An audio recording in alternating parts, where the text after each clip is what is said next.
Hello, welcome to today's class. Let us understand the origin of your ocean current. See, there are multiple factors which are responsible for the ocean current. The first and foremost factor is the frictional drag of the wind. As we had already discussed that the wind is a major source of your ocean current and that the wind transfers 2 to 4% of its energy into the ocean which results in your ocean current. Now it's the frictional drag of the wind. The frictional drag is the process via which the transfer of wind energy into the water molecules, or the wind transfers its energy into the water molecules. Frictional drag leads to the undulating water, this leads to the swelling, and this leads to the formation of your current. Now wind, remember that it not just controls the speed of the current but also the direction of the current. Next, rotation of the earth. See, all we know is that rotation of the earth is the prime reason for the origin of your Coriolis force, and this Coriolis force leads to the or influences the direction of the ocean current. How? In the northern hemisphere, the ocean current is deflected towards the right, and in the southern hemisphere, the ocean current is deflected towards the left. It's that simple. Next, let us understand this Ekman's deflection. The Ekman's deflection was given in 1902 by V. Wolfried Ekman. Now let us understand the concept of Ekman. See, Ekman says that when the wind is moving in this direction, let us say this is your northern hemisphere. If wind is moving in this direction, then the ocean current would be deflected 45 degree towards the right. Simple. It says that wind is in this direction, then the ocean current would be deflected 45 degree towards the right. If this is the ocean current over here in the particular layer, then the layer below the ocean current, what would be the layer below the ocean current is number A. Now A, what will do is that A will deflect like this, means A will also deflect towards the right but at an angle. Similarly, layer C will deflect like this, again making an angle.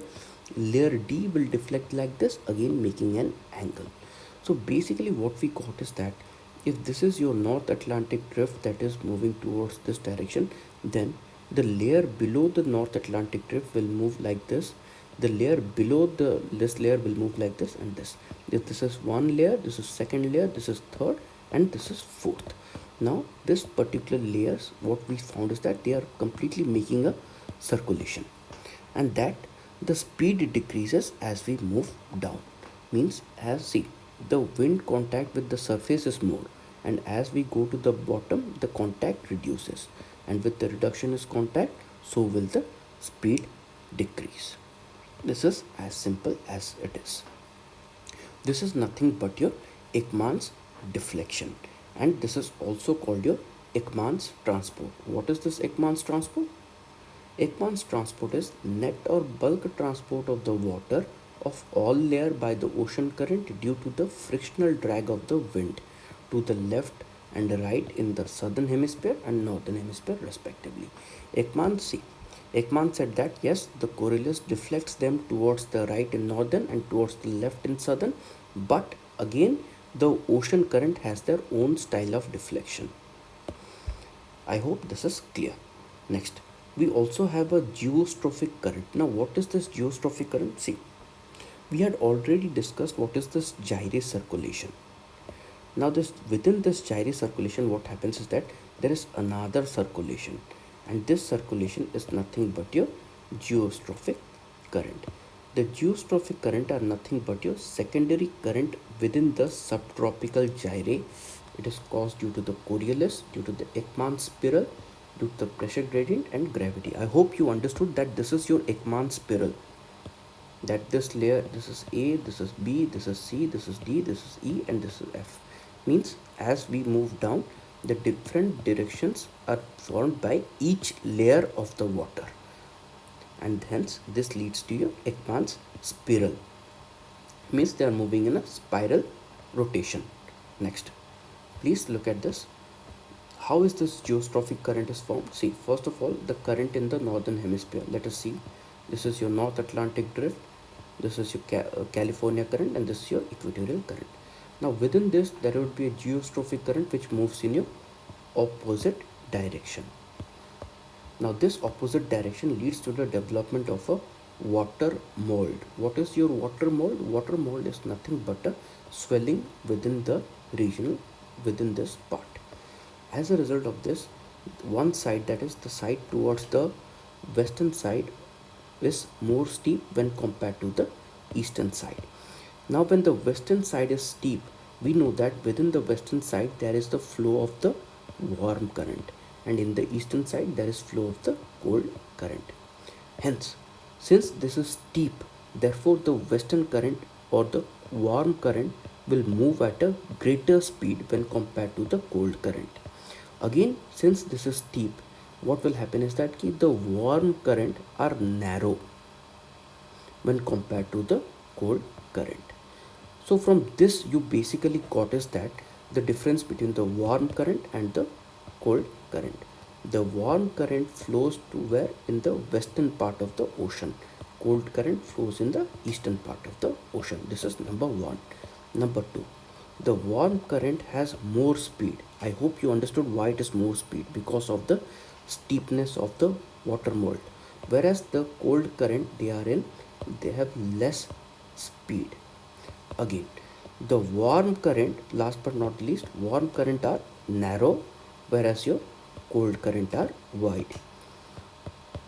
Now with this, I think that you have a clarity over the difference between the warm current and cold current, their location and their nature, and how do they influence the climate. Next,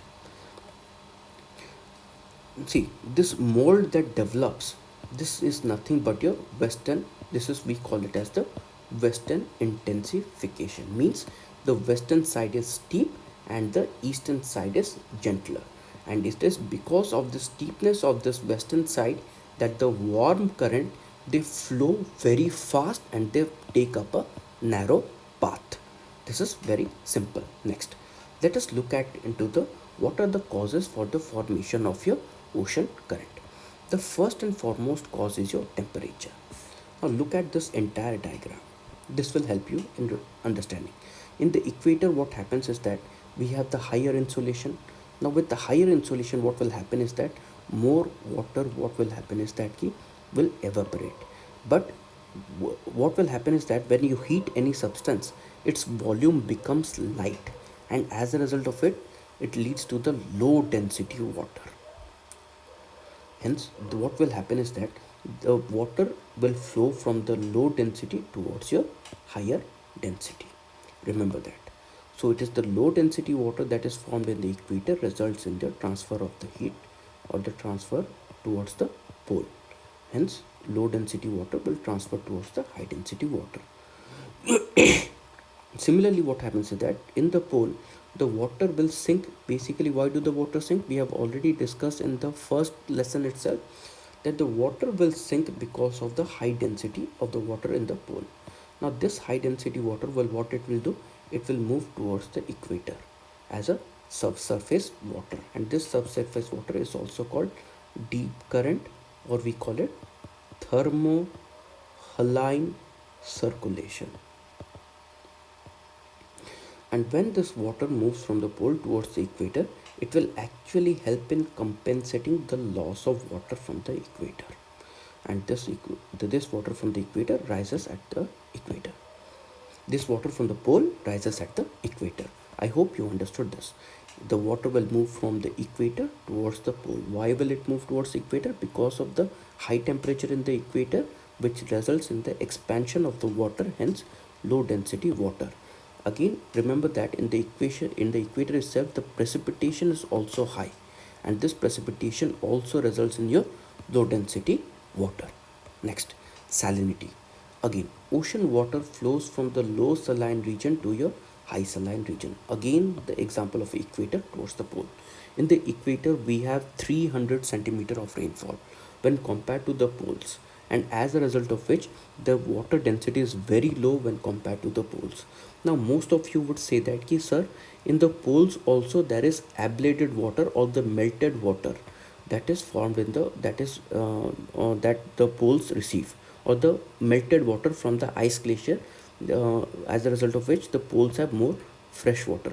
But remember that this is not the reason. Whenever in the poles ice is formed, what happens is that this ice will actually take away the fresh water and leave all the salts behind. Hence, this increases the salinity in the water, and this saline water becomes very dense, and as a result it sinks to the bottom. I hope you understood why the water in the equator is of low density when compared to the water in the poles, which is of high density. Next, again this is same. Let us again, we have taken the example of Atlantic Ocean, and we have taken the example of the Mediterranean Sea. Now the Atlantic Ocean, the salinity is less, hence there is a flow of current from the Atlantic towards the Mediterranean Sea. Similarly, in the Mediterranean Sea, since the salinity is high, the water will sink, and this sinking water will form the subsurface, which will move towards the Atlantic Ocean. Next, density. Remember that we have already studied that higher the temperature, lower will be your density. Now, higher the salinity, greater will be your density. Now, remember that density cannot be taken alone. We take density with temperature and salinity. That is what I have written. Ocean water moves from the low dense area towards the high dense region as the surface current salinity, as the surface current, full stop.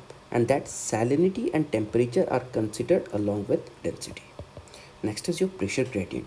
See, what we had studied in the climatology is that air moves from the high pressure zone towards your low pressure area. Now, this pressure gradient is something different in oceanography. When I say high pressure gradient in ocean, means that the water level, means if this is the ocean, the water level over here is higher than compared to this. If the water level is higher, I would call this as the high pressure gradient. When the water level is lower, I would call this that low pressure gradient. Now you can ask me, sir, why does in the ocean there is a high pressure gradient and there is a low pressure gradient? See, high pressure gradients are formed where there is warm current. This warm current leads to precipitation, rainfall, hence it increases the water level in this region. Whereas in the cold area or in the cold current region, what happens is that there is constant evaporation of the water, or there is constant movement of the water offshore. Hence, the pressure gradient is low. Hence, the water moves from the water hills towards the valley. Wherever the pressure gradient is more, there would be the water hill, and wherever the pressure gradient is less, there would be the water valley, and the water moves from the hill towards the valley. Where do we have the water hills that are being formed? As we had already discussed, in the western part of the continents. Next is your precipitation. Precipitation raises the water level and reduces the salinity, causing the water movement. Look at this over here in the equator. In the equator, we have the precipitation, we have the insolation, hence rise in the water level, reduction in the salinity, expansion of the water. And what we have in the polar region? Polar region, we have low insolation, low precipitation, as well as high albedo. Hence, water level is less and water is dense, and hence this forms the subsurface current. Next, another reason for the formation of your ocean current is your coastline. See, for example, see, I have taken this south. See, this is your south equatorial current. The south equatorial current, which is flowing in your Atlantic Ocean. Once the south equatorial current, when it comes and clashes over here in the Brazilian coast, it leads to the development of your Gulf Stream on one end, and it leads to the development of your Brazilian current on other hand. The Brazilian current is a cold current. Sorry, this is a warm current. Next, Oceanic Ridge. The submarine ridge usually deflects the course of the current. Generally, the ocean current, while crossing over the submarine ridge, they are deflected to the right in northern hemisphere and towards the left in the southern hemisphere. For example, the North Atlantic drift, the extension of the Gulf Stream, is deflected towards the right when it crosses over the Wavell-Thompson Ridge. I hope you have studied the Atlantic Ocean bottom topography. If you haven't studied this, please, I would request you to go and watch the video on the Atlantic Ocean bottom topography. Next, there is the seasonal variation. Direction of the current is modified as per the season. For example, advancing monsoon over the Indian subcontinent results in the southwestern current, which changes to northeast current in the retreating monsoon. Understand this? This is your Indian landmass. Now, when the current, see, we know that the southwest monsoon, when it comes like this, so this will also result in your current in this form. Now, during the retreating monsoon, what happens is that the current, there is a offshore wind, or that would say northeast wind. Hence, the current direction is like this. So the current is also seasonal dependent, or that is with the variation of the season, the current also varies. Hence, these are the reasons for the formation of the current. I hope you have a clarity of the concept. Thank you for today's class.